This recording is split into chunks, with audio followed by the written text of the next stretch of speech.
Today's topic is lyric analysis and psychology. The song that we are going to analyze today is Blank Space by Taylor Swift, and the reason I chose this song is because one of my students that I am coaching wants to learn this song.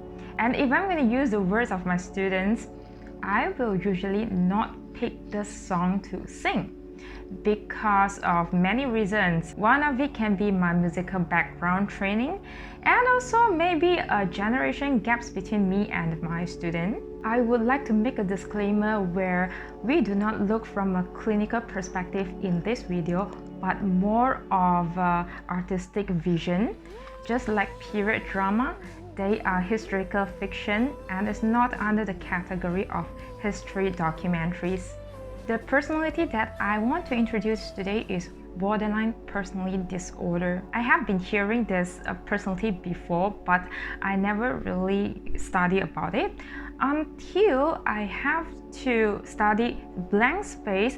I found that what is written in the lyric has a very similar traits to borderline personality disorder. So I started to Google and I found that people are also discussing about the song with this personality. And so I started to dig a little deeper about this personality. And now let's talk about borderline personality disorder. If you want to know more information from a clinical perspective, please go to this YouTube channel hosted by Vaknin. He is a professor of psychology and also the author of Malignant Self-Love. He gave very detailed and accurate information. Borderline personality disorder, or BPD, is more commonly found in women.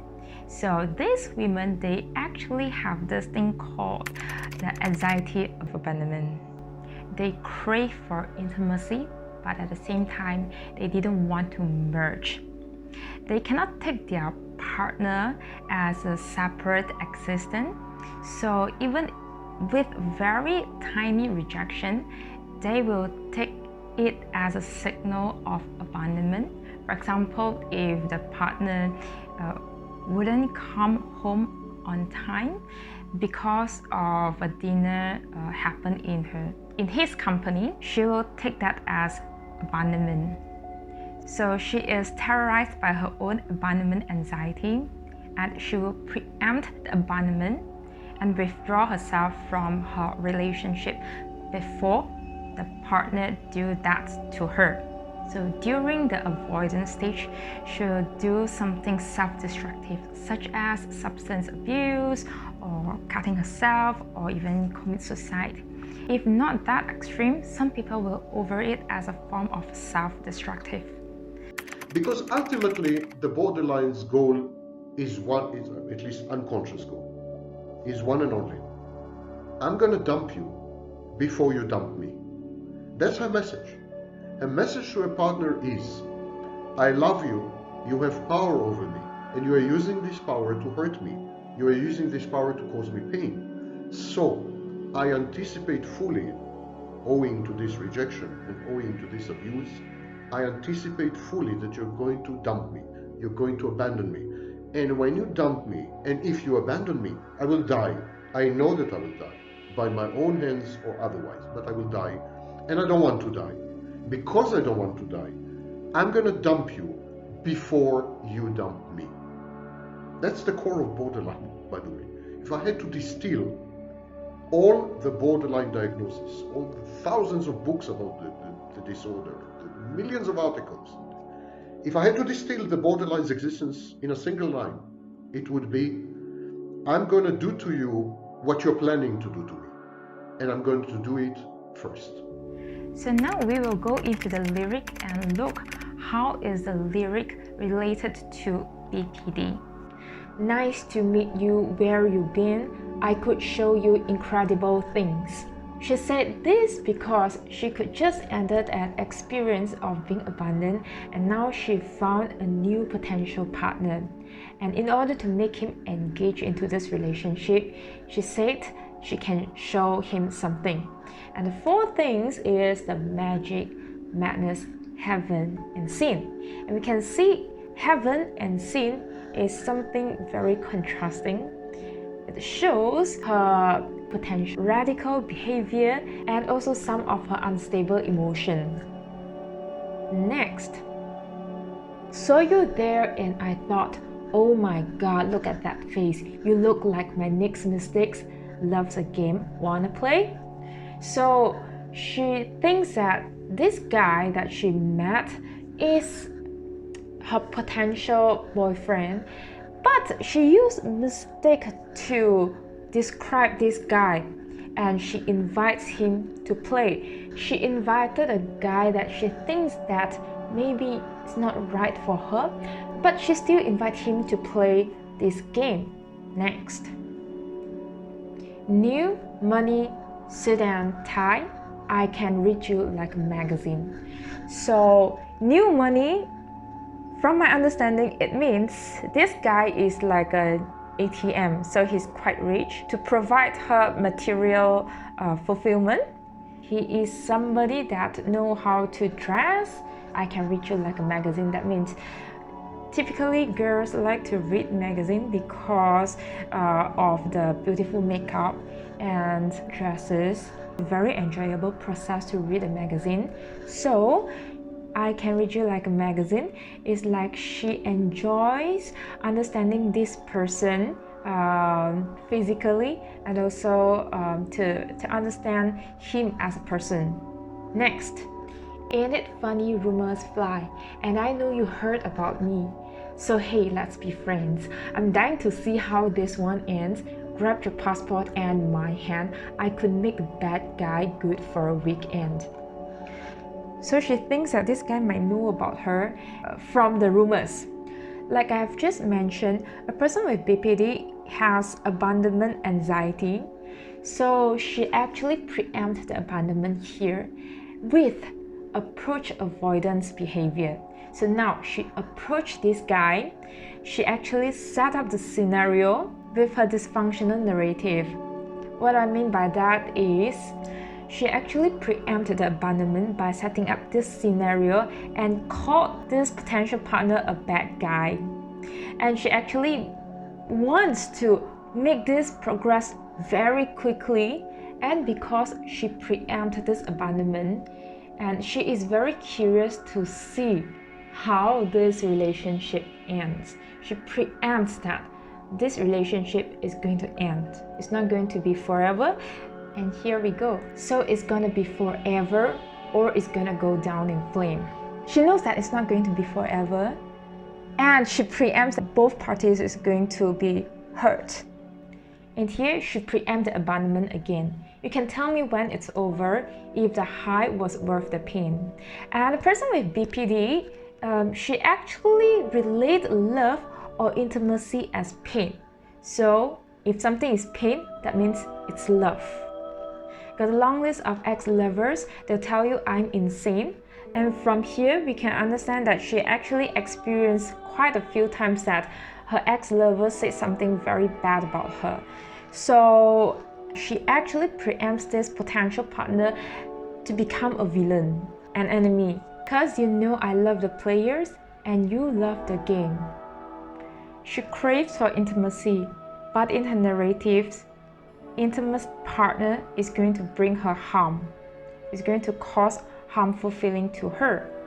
So it is easier to get along with a stranger because if a stranger leaves, it is not going to hurt so much. And we can see that this is an approach avoidance behavior. She wants to play the game. She wants to have this intimacy. I love you, let's play the game.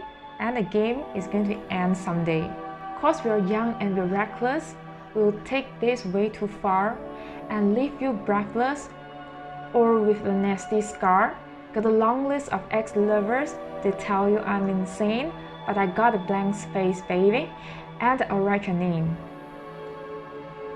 Here we can see a little bit of psychopathic personality because she misinterprets the signal of abandonment. She cannot withstand her overwhelmed emotion. So she turned into this psychopathic personality to protect herself from overwhelmed by her own emotion. Cherry lips, crystal sky, I could show you incredible things. This is another verse. It's a little bit related to songwriting technique. Let's pull away from the character of this song for a while. We can see Taylor Swift actually used the structure of BPD personality, and then we start with elaborating the personality with cherry lips, crystal skies, I could show incredible things. So it's again idealization of the relationship of the partner or of herself to make the guy engage. And now as a new material, which is the idealized partner cannot withstand the reality testing. So the real person of a partner and the internal object of this borderline actually has a gap in between. The idealized person is not the real person. In the very beginning, she knows that this person is not right for her, and something really happened. Stolen kisses could be new girlfriend of her potential partner came and stole the kisses from her, and everything was a lie. You're the king, baby, I'm your queen. Find out what you want. Be that girl for a month, but the worst is yet to come. Based on Sanders' theory, there are 3 types of shared fantasy by borderline personality disorder. So the first one is fairy tale, the second one is princess, and the third type is damsel in distress. So I would interpret the character of blank space is the second type of shared fantasy. You are the king, baby, and I'm the queen. So she actually casts herself as an enchanted and irresistible princess. She walks around to collect admirers, and that's why she has a long list of ex-lovers. And if you remember, I Could Read You Like a Magazine, she actually studied her potential partner, and she becomes what potential partner wants her to become. And then she said, but the worst is yet to come. Oh no! Screaming, crying, perfect storm. I can make all the tables turn. Rose garden filled with thorns. Keep you second guessing like, oh my god, who is she? I get drunk on jealousy, but you come back each time you leave, cause darling, I'm a nightmare dressed like a daydream. So this is a section that shows that she is in psychopathic state. She loses impulse control, she behaves recklessly, she is hurtful, she's mad, she's screaming, she cries, and it's like a storm. So again, it shows the unstable mood, right? She actually anticipates the punishment by making the guy or her potential partner second guessing his sanity. Boys only want love if it's torture. Don't say I didn't warn you. The bridge is like a summary of this BPD. I'm going to do what you're going to do to me, and I'm going to do it first. Blank Space is written by Taylor Swift, but it doesn't mean that Taylor Swift have BPD. The songs can be created for many reasons. One of it could be from artistic vision, another one can be commercial reason, or maybe she is really expressing her own feelings. But if you search for acoustic performance for Blank Space, she actually shares how she uses the elements that the media portrays her into writing this music. And during the performance, you can actually see she acts the role she wrote for the song. There is a sentence that I can remember very clearly from a Hong Kong movie called Diva, acted by Joey Yung.